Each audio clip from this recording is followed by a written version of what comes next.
Selanjutnya, pemirsa, banjir menerjang 32 desa di 11 kecamatan di Kabupaten Grobogan, Jawa Tengah. Banjir disebabkan meluapnya Sungai Tuntang dan merendam ratusan rumah warga.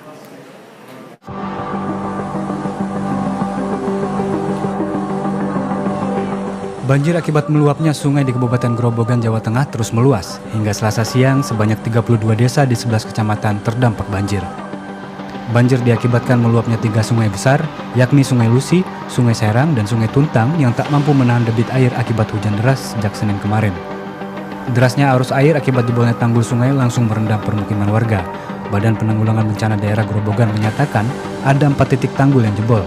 Petugas juga masih berupaya mengevakuasi warga yang terjebak banjir. Untuk titik jebolan sebenarnya ada beberapa titik, namun yang paling bisa kita sebut sebagai penyebab utama ada sekitar 4 titik. Jadi kalau meluapnya Sungai Tuntang, itu kalau kita urut dari atas, itu ada di Kecamatan Kedung Jati, itu sebanyak kurang lebih ada 10 desa yang terdampak. Kemudian kita turun ke Kecamatan Gubuk, itu ada beberapa desa, diantaranya ada di Trisari, ada di Gubuk sendiri, kemudian ada di Rawasari, ada di Kuaron. Selain merendam permukiman warga dan lahan pertanian, banjir juga sempat melumpuhkan jalan provinsi penghubung Semarang Purwodadi. Jamaah Grobogan, Jawa Tengah. Untuk mengetahui kondisi terkini banjir di Grobogan, kita sudah terhubung dengan koresponden BTV Jamaah dari lokasi di Kabupaten Grobogan, Jawa Tengah. Selamat sore Jamaah. Jamaah, seperti apa kondisi terkini di sana? Terlihat sepertinya banjir masih merendam di wilayah tempat Anda melaporkan saat ini. Ya, Stefani juga pemirsa, hingga sore ini banjir di wilayah Kabupaten Grobogan sendiri masih merendam sekiranya 2.262 rumah pada 11 kecamatan. Banjir di sini hingga sore ini benar alami surut, tapi belum begitu berdampak pada rumah warga yang masih ribuan rumah terendam banjir. Meski alami kesulitan sedikit, tapi ini sejumlah rumah warga masih memilih untuk sebagian bertahan di rumah, ada sebagian yang memilih mengungsi di tempat pengungsian yang sudah ada disediakan oleh pihak pemerintah Kabupaten Grobogan. Kami sampaikan juga, selain banjir merendam pada permukiman warga, banjir di sini juga sempat memutus akses jalan di Kabupaten Grobogan menuju Semarang maupun sebaliknya. Akibatnya jalan tersebut terputus, kendaraan melalui harus putar balik melintasi jalan lain di wilayah Kabupaten Demak. Selain itu, banjir juga merendam, maksudnya banjir juga merusak akses perjalanan kereta api yang melintasi di Kabupaten Grobogan, di mana akibatnya kerusakan lalu bantalan rel di perlintasan kereta api membuat perjalanan kereta api sempat tertunda sekira dari jam 5 pagi hingga sekira jam 1 siang tadi. Stefani. Jamaah, kami ingin mengonfirmasi kembali, jadi ada berapa warga yang terdampak akibat banjir dan berapa yang saat ini masih mengungsi?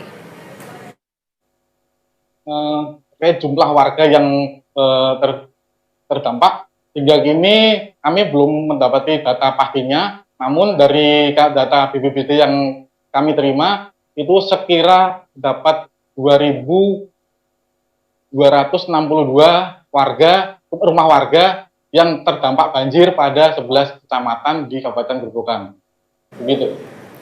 Jamaah, apakah banjir ini memang sudah sering terjadi setiap musim hujan atau seperti apa?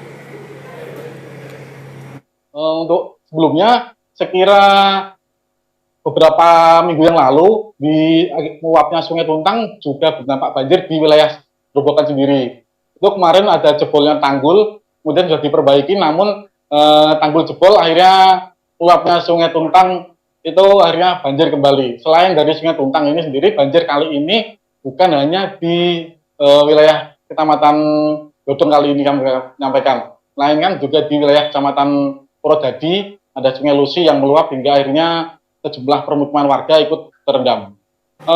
Gak hanya dari Kabupaten Grobogan, meluapnya Sungai Tuntang yang mengalir dari hulu di kawasan Salatiga hingga ke Grobogan kali ini juga berdampak pada sejumlah desa di wilayah Kabupaten Demak. Begitu. Ya, jamaah selain rumah warga, apakah juga ada fasilitas umum, mungkin fasilitas kesehatan atau sekolah yang juga terendam banjir? Kaitan fasilitas kesehatan tentunya ada, tadi kami dalam pantauan kami di lapangan ada fasilitas kesehatan di sekitar wilayah kami melakukan di Kecamatan Godong ini ada rumah sakit yang terdampak meskipun tidak begitu berdampak pada pelayanan, tapi di sekitar lokasi terendam banjir sehingga membuat pelayanan pun sedikit terganggu meskipun ini sudah kembali lancar. Selain itu, untuk di layanan sekolah sendiri pendidikan tadi pagi sempat ternyata sudah dipulangkan lebih dahulu karena kondisi banjir yang begitu tinggi di sekolah-sekolah. Baik, lalu seperti apa antisipasi dari pemerintah setempat ataupun petugas di sana terkait banjir ini? Mengingat kondisi kami melakukan saat ini masih terpantau mendung hingga gerimis seperti itu, hingga saat ini petugas ini masih disiagakan untuk membantu evakuasi warga jika dibutuhkan untuk pergi ke tempat pengungsian seperti yang disediakan di kami lakukan di kawasan Masjid ini. Kemudian di kantor kecamatan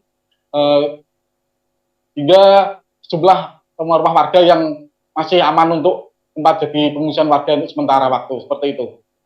Baik, dari pantauan Anda, jamaah saat ini lebih banyak warga yang memilih mengungsi atau memilih untuk bertahan di rumah mereka dengan kondisi banjir?